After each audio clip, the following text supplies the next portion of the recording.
네, 고성국 칼럼입니다. 개혁의 승부건 윤 대통령. 국민 지지만이 살 길이다. 어제 국민과의 대화는 참 보기가 좋았습니다. 원래 100분 예정했는데 대통령이 국민 패널들의 질문에 답변을 하는 횟수가 많아져가지고 그래서 56분을 더 했으니까 1시간 가까이 생방송이 연장이 된 겁니다. 장관들은 국민 패널들 사이에 앉아서 그야말로 자연스럽고 편안한 대화의 자리를 만들어냈습니다. 주부, 자영업자, 대학생 등 각계각층 패널 14명이 윤석열 대통령과 장관들한테 질문을 했어요. 또 윤석열 대통령은 장관이나 패널들의 발언을 들으면서 메모를 하기도 하고 아주 진지하게 진정성을 가지고 이 대화에 임했습니다. 자, 이 자리에서 윤석열 대통령의 3대 개혁 과제가 분명해졌습니다. 연금 개혁. 지금부터 준비해서 내년에 국민들한테 제시하고 어떻게든 개혁 추진하겠다. 책임을 피하지 않겠다. 노동개혁. 정쟁으로 흐르면 정치도 경제도 망한다. 삼리로 전락한다. 노동개혁. 더 이상 미룰 수 없다. 교육개혁. 획일성보다 선택의 자유 존중이 중요하다. 연금개혁, 노동개혁, 교육개혁. 이 3대 개혁을 어제 국민과의 대화에서 대통령도 강조했고 총리도 강조했고 가장 뜨거운 토론이 있었습니다. 자, 여러분, 이런 말이 있습니다. 개혁은 혁명보다 어렵다. 개혁은 혁명보다 어렵다. 보통은 혁명이 개혁보다 어렵다고 생각하기 쉬운데 실제로는 개혁이 혁명보다 더 어렵습니다. 왜 그러냐 하면 혁명은 폭력으로 권력을 장악한 다음에 지그들 마음대로 해버리는 것이니까 그렇게 어렵지 않아요. 권력을 잡는 것이 어렵지 권력을 잡고 난 다음에 힘으로 밀어붙여서 하는 것이니까 혁명은 아주 쉽습니다. 권력을 잡는 과정은 어렵지만 일단 권력을 잡고 나서 그 권력의 힘으로 밀어붙이는 혁명은 어려울 게 하나도 없어요. 그런데 개혁도 정권을 잡아야지 개혁이고 뭐고 할 수 있는 것 아닙니까? 권력을 잡는 과정은 어렵기는 마찬가지입니다. 그런데 개혁은 밀어붙이는 게 아니라 국민을 설득해 가면서 하는 것이기 때문에 혁명보다 밀어붙이면 되는 혁명보다 개혁이 2배, 3배, 10배 이상 어렵습니다.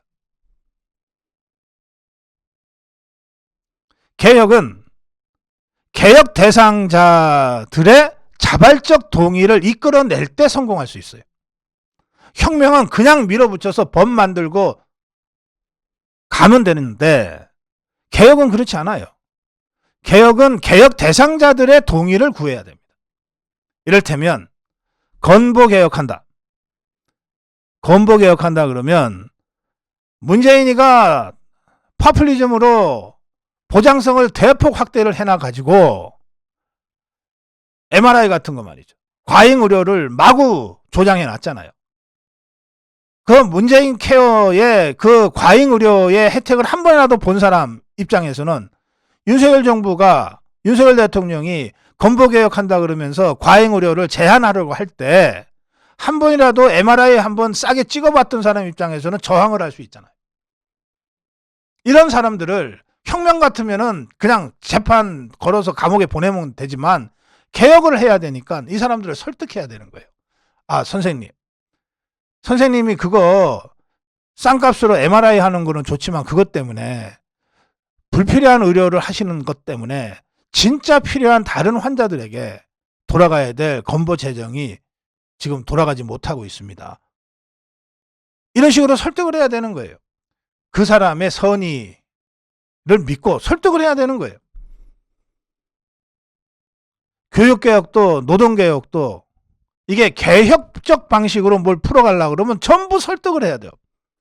노동개혁도 마찬가지 아닙니까? 노동계를 설득해야죠. 설득을 하다 안 될 때 힘을 쓰는 거지 처음부터 힘을 쓰는 게 아닙니다. 혁명은 설득이 필요 없어요. 그냥 힘으로 밀어붙이면 돼. 처음부터.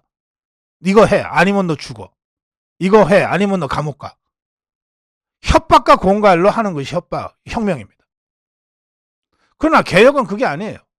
최대한 설득을 해서 자발적 동의를 끌어내서 최대 다수의 사람들이 그 길로 가게 만들고 그래도 저항하는 극소수의 사람들을 사법 처리하는 겁니다. 그러니 얼마나 어렵겠습니까? 이 과정이 정말로 지난하죠.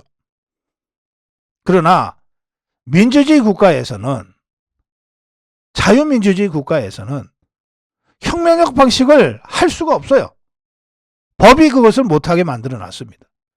자유민주주의 국가에서 할 수 있는 유일한 방법은 개혁입니다.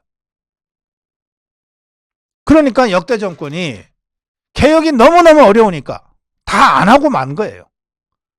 그래서 30년 전에 했으면 10분의 1의 이 비용으로 할 수 있었던 개혁을 20년 전에 했으면 5분의 1의 비용으로 할 수 있었던 개혁을 10년 전에 했으면 3분의 1의 비용으로 할 수 있었던 개혁을 5년 전에 했으면 2분의 1, 절반의 비용으로 할 수 있었던 개혁을 다 안 하고 지금 밀어놓는 바람에 엄청난 비용을 들여서 지금이라도 해야 되는 거예요.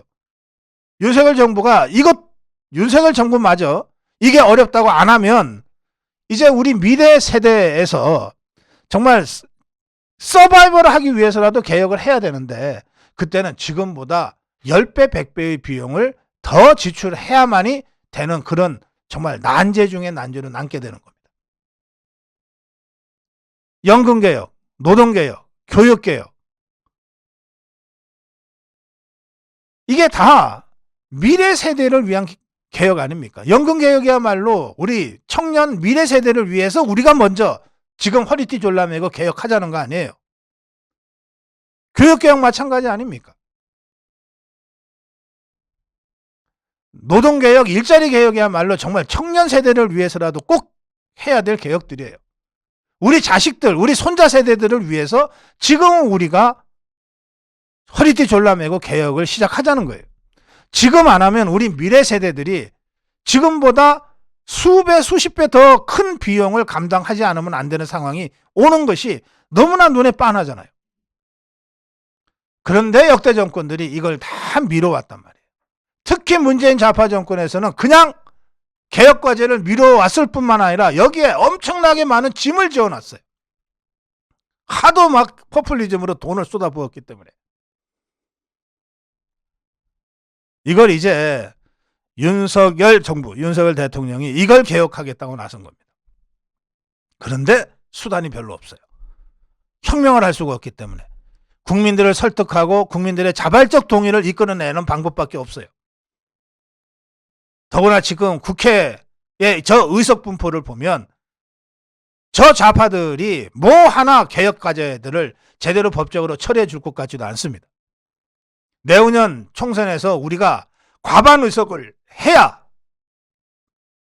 윤석열 대통령이 모든 거 감수하고 하겠다는 이 개혁을 비로소 본격적으로 스타트할 수 있게 될 겁니다.